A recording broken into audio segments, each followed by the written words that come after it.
Walang pinoprotektahan, walang kasinungalingan, serbisyong totoo lang.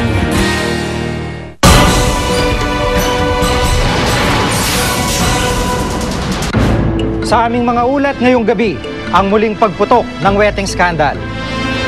Ang mailap at kontrobersyal na si Ombudsman Merceditas Gutierrez. At ang mga alaala at aral ni Ondoy. Hindi ko po nakakaya eh. Tutukan ng mas malawak na pagbabahagi ng mga isyu at kontrobersya. Ako si Rhea Santos. Ako si Maki Pulido. Ako si Jig Manigat at ito ang Reporter's Notebook. Ombudsman Merceditas Gutierrez, malapit umano sa mga aroyo at tinik daw sa mga programa kontra katiwalian ng Administrasyong Aquino. May katotohanan nga ba ang mga ito?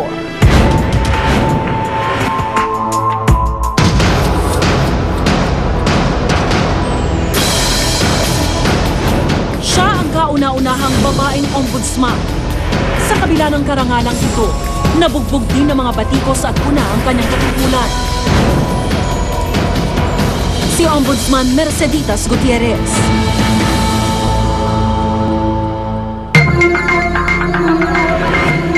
'83 nang una siyang manungkulan bilang legal staff sa Department of Justice o DOJ. Sa loob ng 2 dekada, umakyat siya sa pwesto.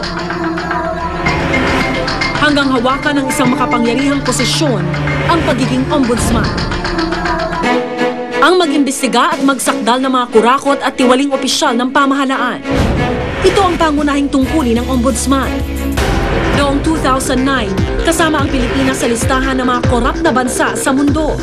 Nire-repaso namin, tinitingnan namin ang mga accomplishments ng bawat agencies in government. Tinitingnan namin ang kanilang vulnerabilities sa corruption. Meron kaming recommendations how that agency will be able to come up with reforms para hindi magkaroon ng korupsyon sa isang bureau na yon. 2005 sumingaw ang 728 million peso fertilizer fund scam. Ang pondo sana para sa mga magsasaka, ginamit umano sa kampanya ni dating Pangulong Gloria Arroyo. Mula plunder, naging malversation of funds ang isinampang kaso laban kina dating Agriculture Secretary Luis Cito Lorenzo at dating Agriculture Undersecretary Jocelyn Jokjok Bolante. Hindi naman pwede yung bibilis ka. Pagkatapos, madidismiss lang ang kaso. O kaya hindi naman, mapipintasan na naman ng aming opisina kung hindi naman toro ang pag-aaral namin. From plunder, naging malversation of public funds na bailable. Bakit ho naging ganon yung kaso?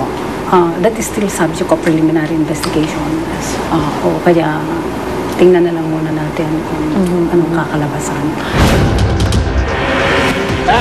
2007 naman ang imbestigahan ng Senado ang $328 million o 15 bilyong piso na NBNZTE deal kung saan sangkot umano ang mag-asawang Arroyo.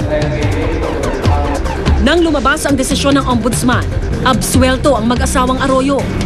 Pinakamataas ng opisyal ng gobyerno na kinasuhan sina dating COMELEC Chairman Benjamin Abalos at si dating NEDA Director General Romulo Neri. Ba't hindi daw ho nasama si FG at si dating Pangulo at Representative Gloria Arroyo? I was asked to inhibit it, and of course, I inhibited.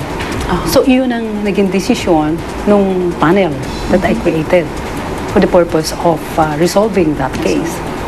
At ang desisyon nila ganon. And I stand by the decision of the office.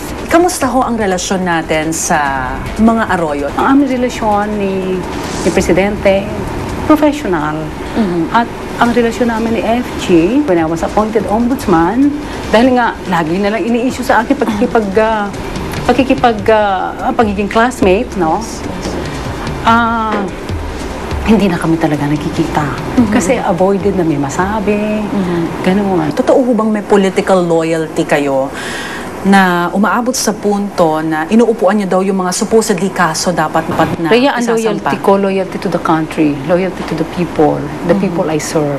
Yung issue ng pagiging classmate should be out of the question.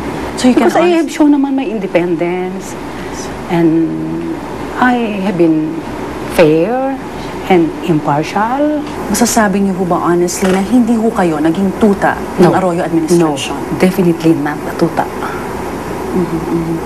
Alright. I am a lawyer first. Or should I say, I'm a Filipino first. 2005 nang i-appoint ni Pangulong Arroyo si Gutierrez. At dahil 7 taon ang fixed term ng ombudsman, hanggang 2012 pa ang tungkulin niya. Pananagutin din natin ang mga korap sa gobyerno. Pagsugpo sa katiwalian ang battle cry ng bagong administrasyon ni Pinoy at malaki ang papel na kailangang gampanan ng ombudsman dito.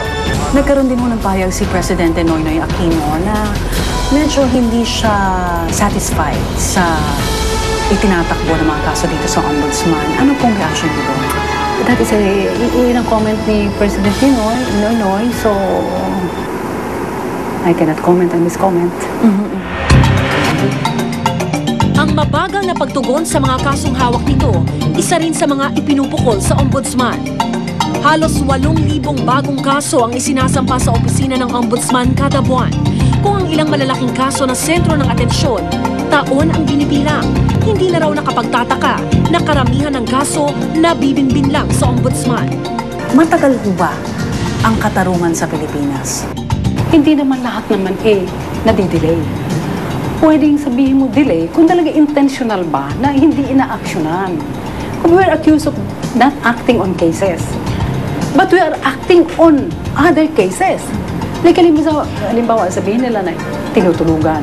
Paano kung matutulugan yun? Na-busy naman akong nagre-resolve ng iba pang kaso na mas mauna pang dumating dito sa akin. Isang kaso ni Senior Inspector Rolando Mendoza sa mga hawak ng opisina ni Gutierrez. 9 na buwan umanong naghintay si Mendoza sa desisyon ng ombudsman ukol sa kanyang pagkakadismiss sa serbisyo. Nagkaroon kayo ng pagkakataon na makausap mismo siya? Oo. At sabi ko, pag-aaralan ko ang kaso, sabi ko, Kapitan, huwag kang magbahala at pag-aaralan ko mabuti ang kaso. Hiling ng hostage taker sa ombudsman, i-dismiss ang kanyang kaso at ibalik sa serbisyo. Ombudsman, naramdaman niyo ho ba yung bigat ng bahagi ng ombudsman nung mga panahong iyon? Kasi yun ho lang talaga yung hinihiling niya na ma-reinstate siya magkaroon ng desisyon ng ombudsman. Kung ano man ang dapat na maging desisyon ng isang opisina ko, we have to go by the rules. We have to adhere to the rule of law. Kasi isipin mo din, merong anybody who is dissatisfied with the decision of the office can just go out and get people and take them as hostage. Pwede ba yung gano'n? Nagsagawa ang Incident Investigation and Review Committee o IIRC ng investigasyon ukol sa madugong pagtatapos ng Manila bus hostage taking. Yung IIRC hearing, pinadalan ho kayo ng sulat para investigahan o para maimbita, pero you declined. Why? Nagkaroon ng fact-finding ang Department of Justice. Kung ano man yun, pupunta yun sa amin. Pupunta sa amin ang kanilang rekomendasyon. Because we are the lead agency in the fight against corruption and we have the primary jurisdiction to handle cases involving government officials. So, paano na mangyayari na andun ako, iniimbestiga na ako mag-iimbestiga? Sa inilabas na report ng IIRC, kabilang si Gutierrez sa mga pinakakasuhang may pananagutan sa naganap na hostage crisis. Naniniwala kayo na dapat hindi kayo kasali doon sa listahan na nire-rekomenda nilang kasuhan? Hindi na ako sasagot, pero ganun lang. Bukod sa mga ito, may kailangan pang harapin si Gutierrez. Ombudsman Gutierrez, may mga sektor ho na nananawagan ng inyong pagbibitiw sa pwesto. Iyon Alam ho mo, ba hindi ay ako didinggit? magbibitiw. Dahil kasi, sa tingin ko, at sa aking mga kaopisina dito, sasabihin sa inyo na wala naman akong ginagawang masama. At I'm not guilty of anything. So why will I resign? There's no reason for me to resign. Pag nag-resign ako, sabihin na, ibig sabihin, totoo yung mga accusations against you. So that's why I have to fight. Bago pa man gumulong ang kaso laban sa kanya, naghain ng petisyon si Gutierrez sa Supreme Court na humarang sa impeachment case. Kayo daw po ay naduduwag na-alarma, nagpapanik, ba't hindi daw po harapin ang impeachment? Kung meron namang constitutional issues affecting me, affecting my rights, anyone will avail of your rights by going to the court.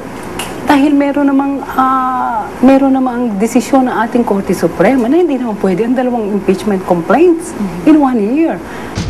Hindi siya natitinag sa mga kontrobersyang ibinabato sa kanya. Desidido raw siyang tapusin ang termino hanggang 2012. Bakit ho kailangan magtiwala ng mamamayan sa opisina ng Ombudsman? Kung walang tiwala ang ating mga kababayan sa Office of the Ombudsman, wala na kaming tatanggapin ng mga complaints. Wala na magsusumbong sa amin. Dapat pagkatiwalaan. Dahil makakatulong kami talaga sa inyo. At huwag maniwala sa mga negative na sinasabi sa opisina. Because the Office of the Ombudsman is yours. Ours. It's not mine. It's for us. Takbuhan ni Juan de la Cruz ang ombudsman laban sa mga pagkakataong umaabuso ang kanilang mga ibinoto. Pero hanggat nasa laya ang mga tiwaling opisyal ng gobyerno, hindi maiiwasang mabalot ng katanungan ang kakayahan ng ombudsman. Ako si Rhea Santos at ito ang nakatala sa aking Reporter's Notebook. Siguro nga kung hindi ko nakita nakaligtas yung mga kapatid ko at kumakin ko, gusto ko na bumigay eh. Kaya sabi nga sa akin, bawat pagsubok ko daw may kapalit yun.